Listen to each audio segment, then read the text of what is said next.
Credit Nerd Week, brought to you by Ironic Financial. Welcome back to Credit Nerd Week. I want to just do a quick rerun of getting off odd inquiries.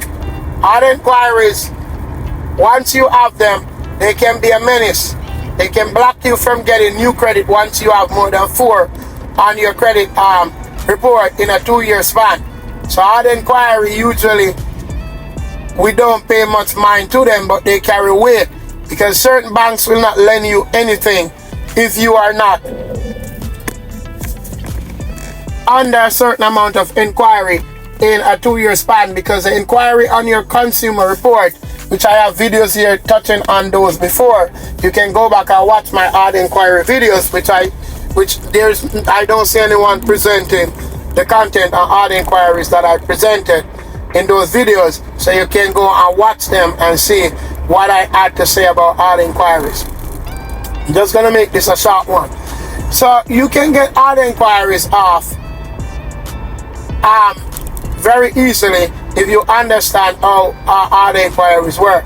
If the odd inquiries are not tied to any account, they are the easiest to get off.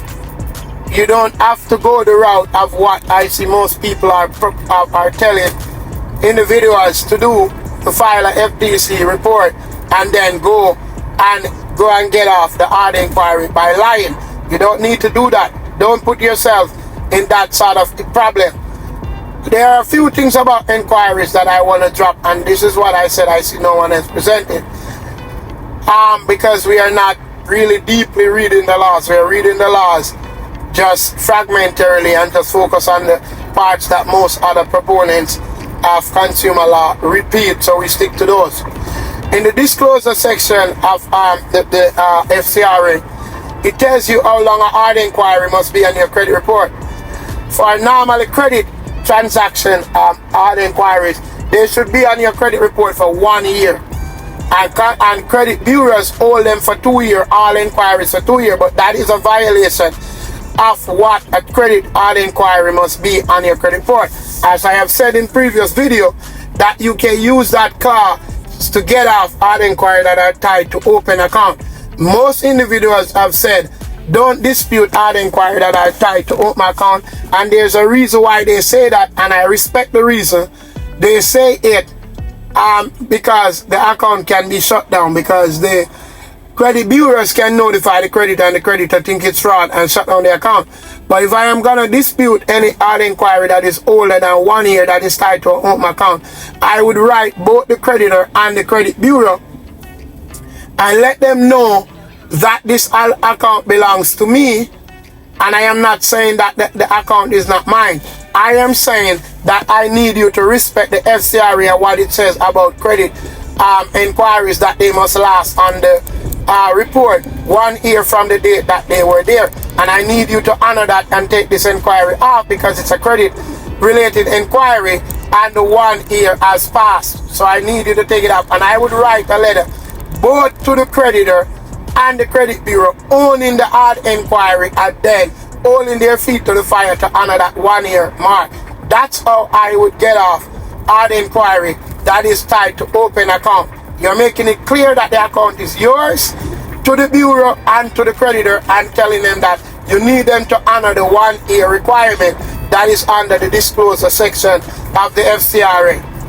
For employment related odd inquiry, for the most part, those inquiries usually fall under the soft inquiry section that doesn't really affect your score and that doesn't really show up on the credit report to potential borrowers. It's only your hard inquiries show up to potential borrowers, contrary to what I hear individuals saying, that soft inquiries show up to potential creditors. Potential creditors do not see your soft inquiries.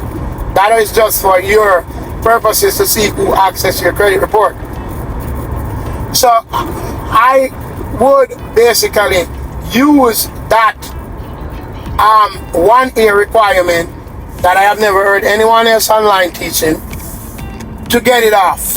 I would use that 1 year requirement to get it off if it's tied to a open account.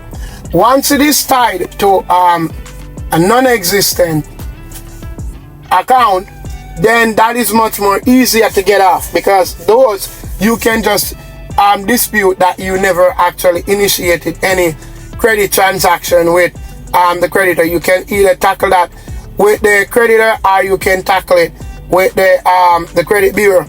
If the here a gem now that I'm gonna drop to you on this, because sometimes you tackle that with the creditor, and the creditor end up basically saying yes, the inquiry is valid.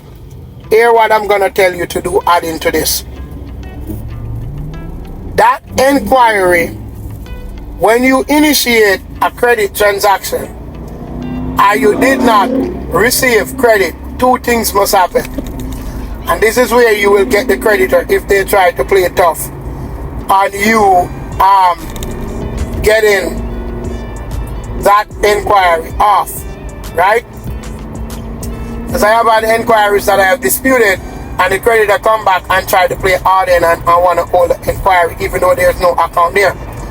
What you can do, the next move that I would make in the step, if I do that and I don't get it off, I would hit up the creditor and let them know that, listen, there's an adverse action notice that you must give to me.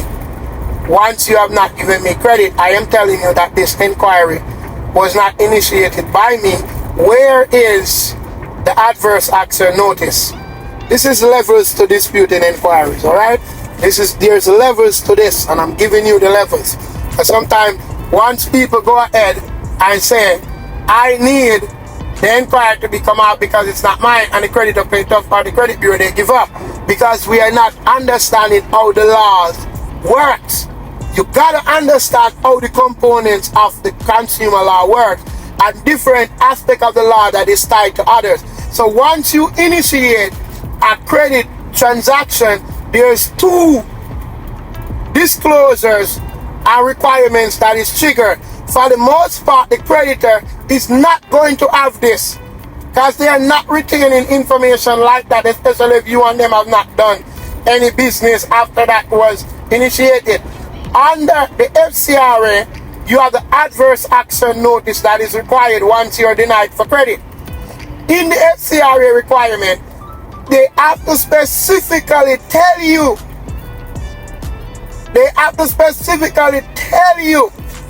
What that they didn't give you, and they have to issue your credit score that was used on the date and what credit bureau they use to basically pull your credit and to deny you and explain to you that you're denied. Now, come into this is not just a disclosure from the FCRA. There's the adverse action notice disclosure that must come also from the Equal Credit Opportunity Act.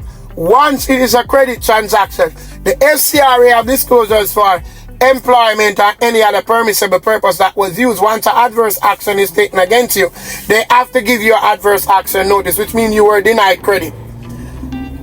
Under ECOA, it's specific to credit transaction, and the requirements under ECOA, Equal Credit Opportunity Act, is slightly different from the requirements in the disclosure under the FCRA. And the ECOA disclosure, they can make one disclosure fulfilling the two laws, or they can issue two separate disclosures for the adverse action. Under ECOA, they have to specifically tell you exactly why they denied credit. They can't just give a general statement that we didn't give you. They have to tell you. And that notice must be issued within a 30-day period of you initiating the transaction that you was denied for. So if you go and try to get out the odd inquiry and the creditor tell you that, okay, we know you did initiate this and we're not deleting the inquiry, hit them and ask them for the adverse action notice. They're not gonna have it. And once they can present that, they can prove that you initiated that transaction. I hope this sinking. I'm gonna run with you with this one. Peace. This is how you get out inquiries. Easy, 1, 2, 3. 1, 2, 3, you get out inquiries. With these two different approach to different kind of inquiry. Peace. Hope you have a good day.